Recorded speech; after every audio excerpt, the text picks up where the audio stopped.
કહે છે કે 0.40 આમ KClના દ્રાવણની વાહકતા 298 કે તાપમાને 0.0248 છે તો તેની મોલર વાહકતા. હવે આપણે પેલો બીજું ચોથું ચેપ્ટર ગણી કે આની અંદર પણ આવા દાખલા આવતા હતા, બરાબર. તો જો ફોર્મ્યુલા યાદ હોય તો ડાયરેક્ટ ગણી લેવાનું આની પરથી, ના યાદ હોય તો ડાયરેક્ટ આવવાનો જવાબ યાદ રાખી લેવાનો. 0.40 જ્યારે આવે ને 62 વાળું યાદ રાખવાનું. શું 62 વાળું? ઓકે. હવે 1.5 મોલ જે Cr2O7 છે એમાં રિડક્શન કરવા માટે કેટલા વિદ્યુત જથ્થા જોઈશે? તો કે 9 જોઈશે. કમ તો કે અહીંયા 7 ને 2 કેટલા થાય? 9.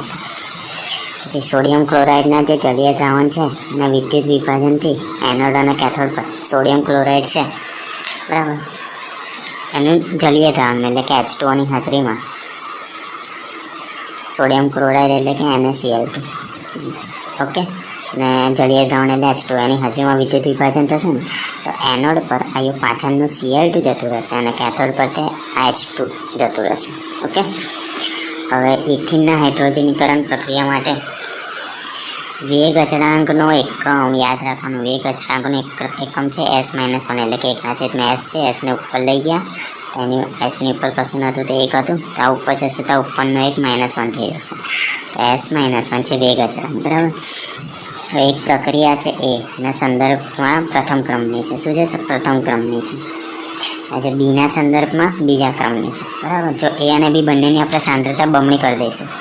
જ્યારે પણ આવું આવે એ અને બેની સાંદ્રતા આપણે ડબલ કરી દઈશું, બમણી કરી દઈશું ને તેનો વેગ છે ને એ 8 ગણો થઈ જશે. જ્યારે પણ આ બમણી કરીશું તો વેગ કેટલો થશે? 8 ગણો. 2માં બમણી કરીશું તો 8 ગણો, બરાબર.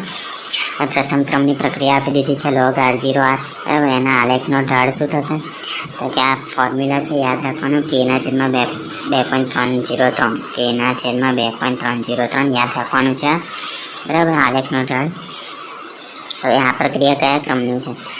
તો અહીંયા આગળ અહીં સૌથી વધારે શું દેખાય છે? 2 3 વાર 2 દેખાય છે, બીજા ક્રમની છે, બરાબર. નીચેનામાંથી કયો સંબંધ સાચો છે? કયું સાચું છે? તો અહીંયા ભાગાકારથી ચાલુ થાય છે, અહીંયા ગુણાકારથી શરૂ થાય છે, અને અહીંયા પ્લસથી ચાલુ થાય છે. તો જે પણ માઇનસથી ચાલુ થાય છે જેની અંદર પણ માઇનસ છે ને એ સાચું, મતલબ કે સક્રિયકરણ ઉર્જાવાળું સાચું, માઇનસવાળું, બરાબર. એ સંબંધ સાચો. હવે જે પરમાણુય ક્રમાંક જે 30 ધરાવતા જે પરમાણુના જલીય દ્રાવણમાં ચુંબકીય ચાક માત્રા, બરાબર. ચુંબકીય ચાક માત્રા 30 ક્રમાંક હોય તો એનું 0 હોય. કેટલી હોય? 0.